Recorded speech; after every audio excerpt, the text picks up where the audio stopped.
It looks tonight as though the besieged southern Ukrainian port of Mariupol, after weeks of shelling, is down to the bare bones of its resistance against the Russian invaders. The city, with its links to vital sea routes, is a key strategic target for Russian forces, who today claimed that more than 1,000 Ukrainian Marines had surrendered there. Well, Ukraine has not yet directly commented on that claim. From Kyiv, our correspondent Peter Smith reports. Mariupol has endured 7 weeks of siege. Little has been left. The last remaining Ukrainian fighters are surrounded here in the city's Azovstal factory. Russia claims 1,000 have just surrendered.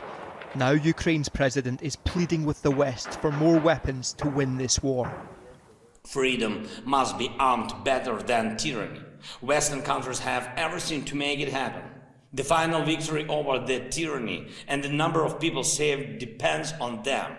Arm Ukraine now to defend freedom. The Pentagon says the US will expand weapon supplies for Ukraine, and the US president has ramped up the rhetoric. I called it genocide because it's become clearer and clearer that Putin is just trying to wipe out the idea of even being able to be a Ukrainian. And the evidence is mounting.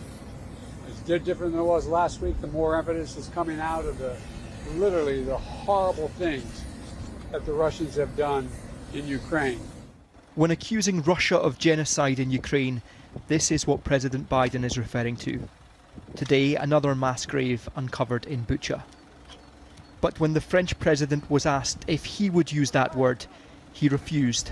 I'm very careful with some terms these days, he says. When asked why, he replies, because the Ukrainian people and the Russian people are brother nations. In areas Putin's troops recently occupied, few, if any, would still call Russia a brother nation. In Andriivka, this shed was allegedly used by Russians as a makeshift prison. Vitaly tells me 45 men in the village were executed, and the women were not spared. In one house here, there was no man, and the Russians found a lady and her daughter, so they raped both. In another street in our village, they were trying to rape a lady, and her husband was trying to protect her. He was killed, and she was raped. At the next house, the dog is the only survivor. The owner was a disabled man called Ivan. I came over and he was nowhere to be found. I searched in the basement and our soldiers were looking for him. Then I found him here. While the world decides what to call this, Putin is preparing his next assault.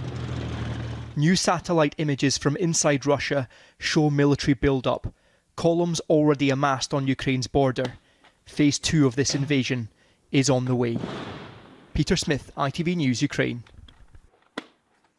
In an interview with ITV News tonight, a senior representative of the Russian parliament, the Duma, dismissed allegations of genocide or war crimes in Ukraine. From Moscow, our correspondent Carl Dinham reports.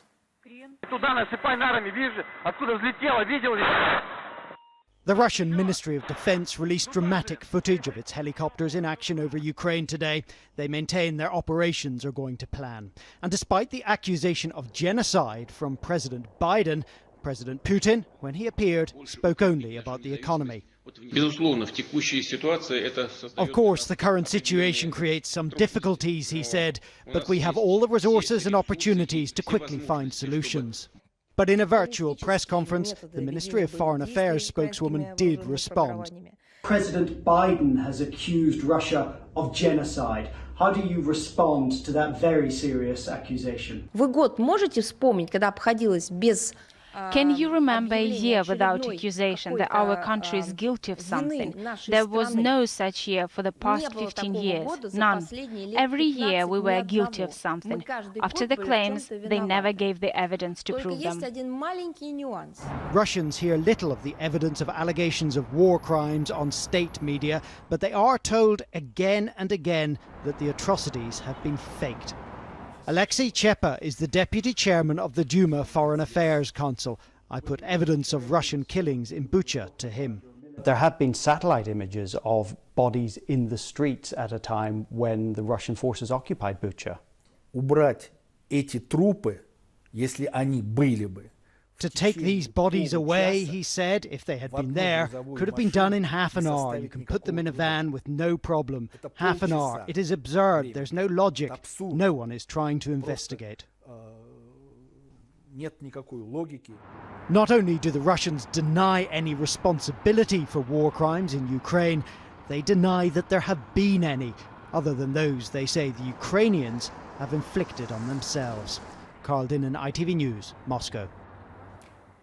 Let's go back now to Peter Smith in Kyiv. And Peter, despite the Russian denials, is there growing evidence that war crimes have in fact been committed? There is. The human rights observing body from Europe, the OSCE, tonight has published a report saying that there is a clear pattern of behaviour that suggests war crimes have been committed here in Ukraine. They're looking specifically at Mariupol, they're looking at the targeting of civilian homes, civilian infrastructure, and they mention the bombing of the Mariupol theatre, the Mariupol maternity unit. These were scenes that shocked the world, and they have now been investigated. In the OSCE report, they've also highlighted some troubling allegations that a Ukrainian interpreter was kidnapped and tortured. Now, whatever the world decides to call this, France is saying that it's not genocide. Ukraine is very upset by that and saying that we are no longer a brotherly nation at all with Russia. They are now preparing for a new onslaught and more misery that is on the way.